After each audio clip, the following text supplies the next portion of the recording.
इच्छाओं पर विजय प्राप्त करते ही इंसान देवता हो जाता है। दोस्तों, ईश्वर वरदान देने कलयुग में भी आते हैं। धैर्य और विश्वास के साथ अपने कार्य में लगे रहकर उनकी प्रतीक्षा कीजिए।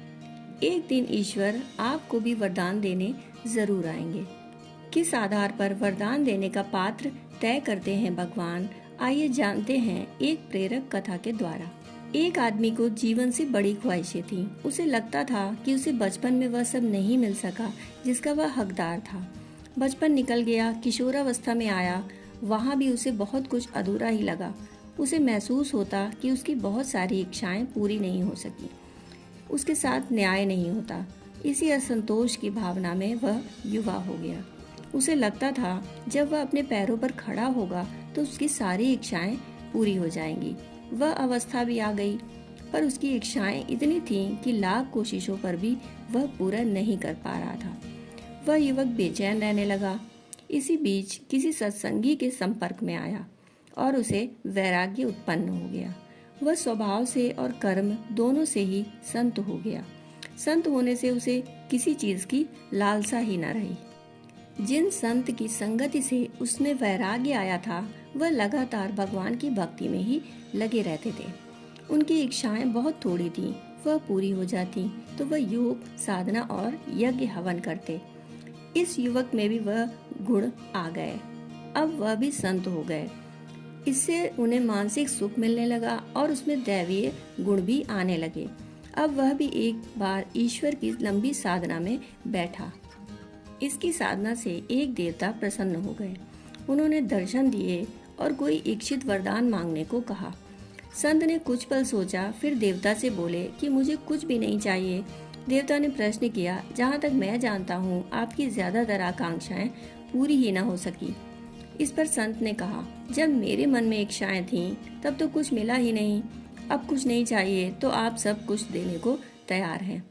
आप प्रसन्न हैं, यही काफी है, मुझे कुछ नहीं चाहिए। देवता मुस्कुराने लगे। उन्होंने कहा, इच्छा पर विजय प्राप्त करने से ही आप महान हुए हैं। भगवान और आपके बीच की एक ही बाधा थी, आपकी अनंत इच्छाएं। उस बाधा को खत्म कर आप पवित्र हुए। मुझे स्वयं परमात्मा ने भेजा है, इसलिए आप कुछ न कुछ स्वीकार करके हमारा मान अवश्य रखें। संत ने बहुत सोच विचार कर कहा, मुझे वह शक्ति दीजिए कि यदि मैं किसी बीमार व्यक्ति को स्पर्श कर दूं तो वह भला चंगा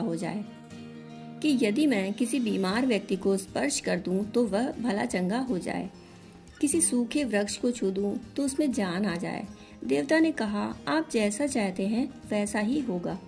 वरदान देकर देवता चलने को हुए तो संत ने कहा, रुकिए, मैं अपना विचार बदल रहा हूँ। देवता को लगा क्या इसमें फिर से लालसा पैदा हो गई। उन्होंने कहा, अब क्या विचार किया है बताएं। आपको एक अवसर विचार बदलने का मैं देता हूँ।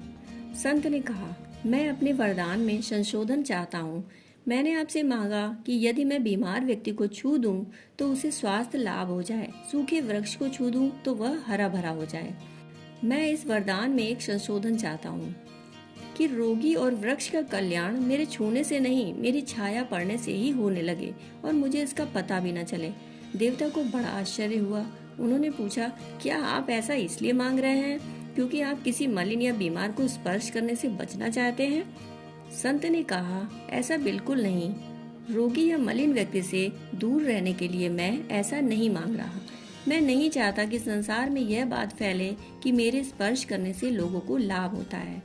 एक बार यह बात फैली तो फिर संसार में मुझे लोग एक चमत्कारिक शक्तियों वाला सिद्ध प्रसारित कर देंगे।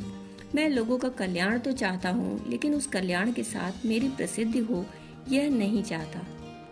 देवता ने प्रश्न किया, पर आप ऐसा क्यों चाहते हैं? इससे क्या नुकसान हो सकता है?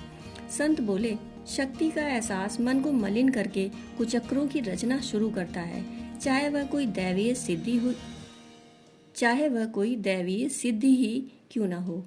यदि प्रचार शुरू हुआ और मेरे मन में श्रेष्ठता का अभिमान होने लगा तो फिर यह वरदान मेरे लिए शाप बन जाएगा। इससे तो अच्छा है कि लोगों का कल्याण चुपचाप ही हो जाए और मुझे पता भी न चले, न अभिमान की संभावना रहेगी। देवता प्रसन्न हो गए। उन्होंने कहा, परमात्मा ने ऐसे वरदान के लिए सर्वथा योग्य व्यक्ति का चयन किया है। आपकी मनोकामना अवश्य पूरी होगी। जब आपकी किसी चीज के लिए बहुत ज्यादा इच्छा होती है तब वह वस्तु आसानी से नहीं मिलती। लालसा घटते ही वह सरलता से उपलब्ध होने लगती है। बहुत ज्यादा इच्छाएं मानसिक अशांति का कारण बनती हैं। परोपकार का भाव रखना बहुत अच्छा है, लेकिन उस परोपकार के बदले उपकार का भाव रखना लालसा है। लालसा आते ही परोपकार का आपका सामर्थ्य कम होता है। आजमाई हुई बात है, ध्यान से सोचिए, सत्य ही लगेगा। परमात्मा मनुष्य की तरह तरह से परीक्षा लेते हैं। किसी दिन परमात्मा ने सच में कोई दैवीय शक्ति देने का मन बना लिया तो इस कथा को याद रखिएगा। परमात्मा उसी को चमत्कारी शक्तियाँ देते हैं जो इसका प्रयोग परमार्थ के लिए करता है। दोस्तों, कहानी सुनने के लिए आपका बहुत बहुत आभार।